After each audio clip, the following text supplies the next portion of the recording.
Transmitiendo esta mañana desde el piso 29 de la Torre Mayor en las oficinas centrales de Deloitte, porque voy a platicar con Enrique Clemente, el socio de auditoría para la industria del sector público, hablando justo de uno de los temas importantes en esta coyuntura y es la reforma educativa que tanto se ha mencionado por parte de los candidatos, sobre todo de Andrés Manuel López Obrador, el líder de Morena, que bueno, pues ha dicho que pues esta reforma educativa, bueno, ha dicho muchas cosas, ¿no? Pero hablemos de ella en función, por supuesto, de uno de los asuntos más importantes que tiene el país, porque además, finalmente, en el siglo XXI, la economía es del conocimiento, es decir, aquellos que tienen conocimiento son aquellos países que van a prosperar y de ahí la importancia. Enrique, gracias por la invitación. Al contrario, muchísimas gracias por esta oportunidad. Muy buenos días a todos, muy buenos días a tu auditorio. ¿Cómo entender la reforma educativa? Es decir, desde tu óptica, pues obvio, es muy importante, pero ¿qué dirías tú que son los componentes más relevantes y cómo dimensionarla? Yo creo, Rodrigo, que hay algunos componentes muy importantes y yo me quisiera referir en este momento a aquellos en los cuales a lo mejor no se ha hecho un énfasis relevante en los comentarios. Sin lugar a dudas, la reforma educativa plantea una reestructuración desde el punto de vista de calidad educativa, de reconformar las estructuras, de dar certeza jurídica a los maestros, de ser un sistema que permita hacer una evaluación no únicamente de las actividades de los maestros ni de la propia estructura, vamos a decirlo así, del sistema educativo en el país y de los alumnos, sino que plantea otros retos y uno creo o considero de los más importantes es la coordinación y el esfuerzo que las entidades federativas deberán de hacer en materia educativa.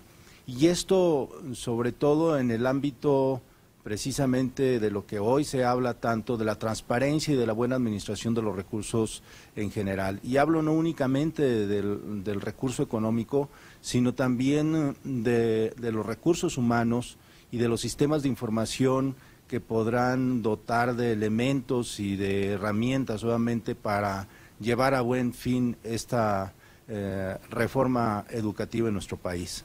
Por supuesto. Ahora, de eso que mencionabas, que se ha destacado poco, que tiene que ver justamente con la administración, con los recursos a nivel estatal, ¿cuáles son esos aspectos que destacarías? Yo creo que hay algunos aspectos relevantes o importantes y uno tiene que ver precisamente con las estructuras organizacionales que existen en los sistemas educativos en las entidades federativas. Recientes análisis que se han hecho, el propio secretario de Educación ha mencionado esto, de la discrepancia o falta de comparación que existen en las estructuras. Y en las estructuras me refiero a la cantidad, vamos a decir, con que se administra la educación en las entidades federativas. Esto nos llama mucho la atención porque hay desproporciones en cuanto al número de escuelas que se atiende o que se atienden en cada entidad federativa, el número de maestros, obviamente, que las administran y el número de alumnos que son atendidos. Hay discrepancias importantes en algunas de las entidades federativas en sus estructuras y creo que esto llama a una reflexión de los procesos de fiscalización y de los procesos de información que deberán de existir, sobre todo en el aspecto económico. Se han hecho esfuerzos importantes a través de mecanismos de sistematizar los procesos dentro de las estructuras organizacionales y esto ya ha traído beneficios. Ha habido ahorros no únicamente en las cuestiones económicas, sino ahorros en tiempos y esfuerzos que los maestros dedican a la administración de la educación. La reforma, uno de los grandes esfuerzos que se están haciendo y una de las partes obviamente importantes de esto es la plataforma CIGED que se está construyendo y que ya prácticamente está en operación y que esta permitirá a los maestros enfocar su mayor esfuerzo en los temas académicos y de educación de los alumnos, no tanto a los procesos administrativos, y es sin lugar a dudas uno de los grandes retos y herramientas es pues empezar a utilizar sistemas informáticos que nos permitan hacer una evaluación oportuna y objetiva de los esfuerzos. Hay otras cosas que también sin lugar a dudas existe dentro de la reforma como vamos a decir, herramienta para poder hacer una mejor calidad de la educación, y es el control presupuestario y la fiscalización que existen en los recursos. Esta reforma educativa trajo reformas a la Ley de Coordinación Fiscal, donde se hace un planteamiento de cómo distribuir los recursos. Hoy en día hay obligación de las entidades federativas de reportar el número, vamos a decir, de personal con las que se cuentan las estructuras y a dónde van canalizados esos recursos. Esto, aunado obviamente a un sistema mucho más eficiente de distribución de los recursos, pues traerá seguramente beneficios en la calidad de la educación, en una mejor eficiencia y efectividad en el uso de los recursos y ya una mejor transparencia de los recursos. Sí, porque se ha hablado mucho del aspecto laboral, digamos, como ya lo mencionabas, en función de las evaluaciones a los maestros, el cómo se transmiten las plazas, etcétera. Pero un aspecto que estás destacando esta mañana y que es muy relevante, pues es finalmente cómo se da el financiamiento y sobre todo los reportes al respecto.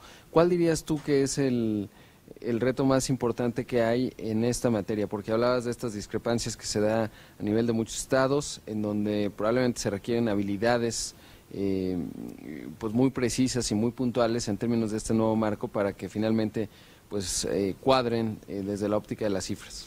Yo creo que uno de los más relevantes y importantes, y yo lo podría poner como un aspecto de amenaza en de los retos, es la continuidad que debe de tener la reforma educativa.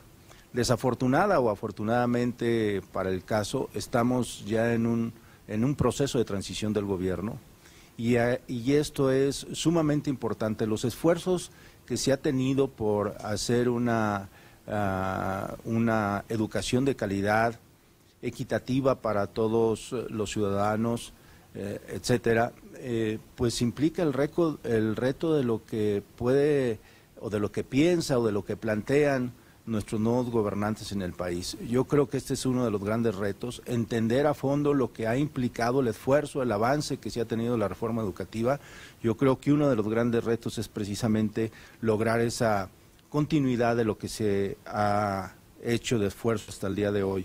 Otro de los retos, yo lo considero, es precisamente la transparencia y la calidad y integridad de la información que se da al ciudadano. Y no hablo ya de los órganos de fiscalización que tienen obviamente sus mecanismos de cómo allegarse información e inclusive aspectos legales, jurídicos, normativos que exigen cómo generar esta información, sino también para que el ciudadano pueda participar y esté enterado obviamente de los recursos y cómo se usan los recursos en el sistema educativo en nuestro país. Creo que la transparencia es otro de los grandes retos y la otra es pues que no únicamente quede en este esfuerzo al final de un sexenio, sino que exista la voluntad de mantener actualizada la información y los sistemas ya implementados en nuestro país. Esto requiere de una gran coordinación, entendemos obviamente de las vocaciones que pueden tener los estados o de las complicaciones no únicamente de estructura geográfica para poder hacer llegar a regiones complicadas obviamente del Estado, la educación, pero creo que requiere de un esfuerzo de todas las entidades federativas, de un esfuerzo coordinado, de un esfuerzo que tenga que ver con la estrategia fundamental que es lograr la calidad de la educación en el país. Creo que entonces la continuidad, la transparencia y la actualización de la información y de tener continuidad obviamente en el proceso de educación en nuestro país será uno de los grandes retos en este y en los futuros años. Por supuesto que lo será. Enrique, como siempre, un gusto, gracias por la invitación y un tema que se seguirá hablando obviamente muchísimo, pero como mencionas, pues hay un papel muy relevante que tienen que van a desempeñar los estados, es decir, esto no se define necesariamente y específicamente en la federación y ese será un aspecto importante en los años por venir. Muchas gracias. ¿Dónde pueden encontrar más información? En la página de Deloitte, www.deloitte.com.mx, ahí procuramos hacer algunas anotaciones y algunos apuntes sobre las declaraciones que hacen los funcionarios de la Secretaría de Educación y algunas opiniones de la propia firma Deloitte.